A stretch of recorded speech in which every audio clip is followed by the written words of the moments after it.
రాష్ట్రంలో ఏం జరుగుతుందండి? ఏం జరుగుతూ ఉంది? ముఖ్యమంత్రి గారు ఢిల్లీకి పోయి మోదీని కలుస్తారు. మోదీని కలిసి ఏమంటారు? క్లియర్గా వచ్చి అంటారు, డ్రగ్స్ కేసు వెలికదీస్తాం, కేటీఆర్ను అరెస్ట్ చేస్తాం, ఈయనను అరెస్ట్ చేస్తాం, ఆయనను అరెస్ట్ చేస్తాం. ఎందుకు మీరు పోయింది? మా ప్రతిపక్ష లీడర్ను అరెస్ట్ చేయాలని చెప్పేసి ఆలోచన చేస్తూ మీరు పోయిరా? రాష్ట్ర ప్రయోజనాల గురించి కదా మీరు పోవాల్సింది. రాష్ట్రంలో ఏం కావాలి, రాష్ట్రానికి ఏం కావాలి, రాష్ట్రానికి ఏం తక్కువ పడ్డది, అప్పుల కుప్ప అంటివి, ఇంక అప్పులు ఇస్తావా, కేంద్రం నుంచి తీసుకొస్తావా, ఏదైనా ఫండింగ్ తీసుకొస్తావా, ఏం జరిగింది రాష్ట్రంలో, అవి కదా ప్రతిష్టం చేయాల్సింది. కానీ నిజంగా గ్రౌండ్లో చాలా ఇబ్బంది ఉంది. కాంగ్రెస్ పార్టీ కార్యకర్తలకు చెప్తా ఉన్నా, వాళ్ళకే ఇబ్బంది ఉన్నది. మీరు మంచి కాన్వాయ్లలో తిరుగుతారు, ఎంజాయ్ చేస్తారు, తింటారు, తాగుతారు, తిరుగుతారు, మీకు నచ్చిన కాడికి పోతారు, వస్తారు, సంపాదనకు సంపాదన, డబ్బుకు డబ్బు, వ్యయానికి వ్యయం ఉన్నది.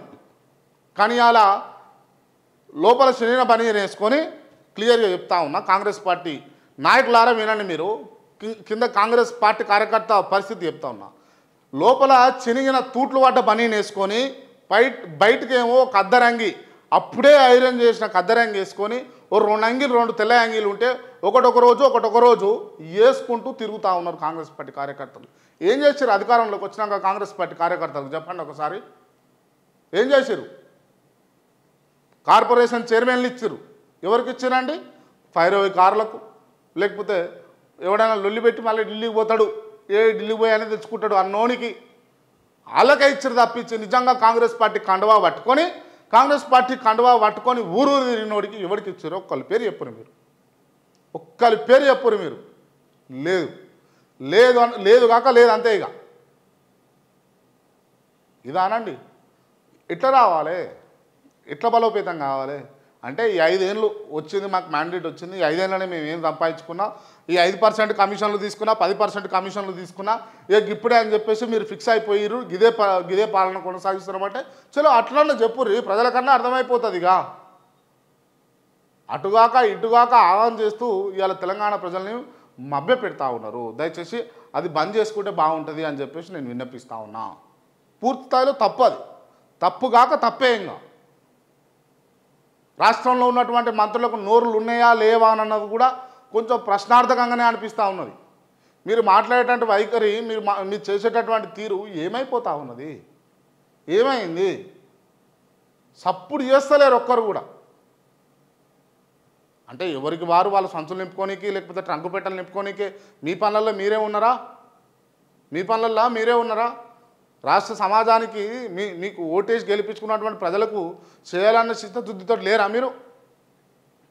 అడుగుతా ఉన్న కాంగ్రెస్ ప్రభుత్వాన్ని చెప్పండి క్లియర్గా దీనికి సమాధానం. గతంలో ప్రతిపక్షం చేసినటువంటి తప్పులన్నింటినీ వెలికి తీస్తామన్నారు. ఏమైంది? ఆ ఫోన్ ట్యాపింగ్ కేసు అని అంటారు కదా, ఏమైంది? సప్పులు లేదు, సరిలేదు. అంటే ఏదో కలలగంక ముసలోళ్ళు గంక ఉలిక్కి పడ్డట్టు ఏదో ముచ్చట చెప్తున్నట్టు, ఏదో కలవడ్డప్పుడు చెప్తారు ఏదో ఒకటి. ఏమైంది? వరుసగా నెల రోజులండి. చూస్తున్నటువంటి మిత్రులారా మీరు చెప్పండి, నెల రోజులు కంటిన్యూగా, నెల 15 రోజులు అన్ని వార్తాపత్రికల్లో ఫోన్ ట్యాపింగ్ సంబంధించినటువంటి ఇష్యూను రేజ్ చేస్తూ కొత్తగా ప్రభుత్వం వచ్చిన తర్వాత కాంగ్రెస్ పార్టీ ముందుకు తీసుకొచ్చిందా లేదా ఈ ఫోన్ ట్యాపింగ్ వ్యవహారాన్ని? ఎందుకు మీరు అటకెక్కిచ్చారు? అరెస్ట్ అయిన వాళ్ళు ఎట్లా రిలీజ్ అయ్యారు బెయిల్ మీద?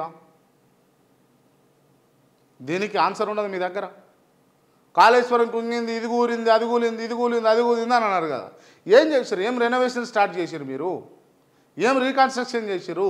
దానికి సంబంధించి అది సరే, అలా 1,00,000 కోట్లు ఖర్చు అయినాయా, 99,100 కోట్లు ఖర్చు అయినాయా, 90,000 కోట్లు ఖర్చు అయినాయా, సరే రైట్, మీరు తేలివారి జైలుకు పంపుర్రి ఎవరన్నా అన్యాయం చేస్తే అలా కాదనడానికి లేదు. కానీ అది తెలంగాణ రాష్ట్ర సంపద, తెలంగాణ ప్రజలు కడుతున్నటువంటి పన్నులతో కట్టినటువంటి ప్రాజెక్ట్ అది. ఆ ప్రాజెక్టును కాపాడాల్సిన బాధ్యత మీకు లేదా? ఇదే రేవంత్ రెడ్డి ఇంట్లోకించి తీసుకడితే, ఇదే కోమటిరెడ్డి వెంకరెడ్డి ఇంట్లోకించి తీసుకడితే, ఇదే ఉత్తమ్ కుమార్ రెడ్డి గారి ఇంట్లోకించి తీసుకడితే టపక్కున రెనోవేషన్ జరుగుతూ ఉంది. నేను ఎందుకు అంటున్నానంటే, ఇప్పుడు పుసపుస వీళ్ళు మంత్రులు ఉంటున్నటువంటి ఇండ్లు పెచ్చులూరు కింద పడ్డాయి అనుకో. పెచ్చులూరు కింద పడితే ఎమ్మటే రేపు కూడా కాదు, 1 గంటలో వస్తాడు కార్పెంటర్, 1 గంటలో వస్తాడు ఏ కన్స్ట్రక్షన్ చేసినాయనే ఓ గుంపు మేస్త్రి వచ్చి ఎమ్మటే రెనోవేషన్ చేస్తాడు.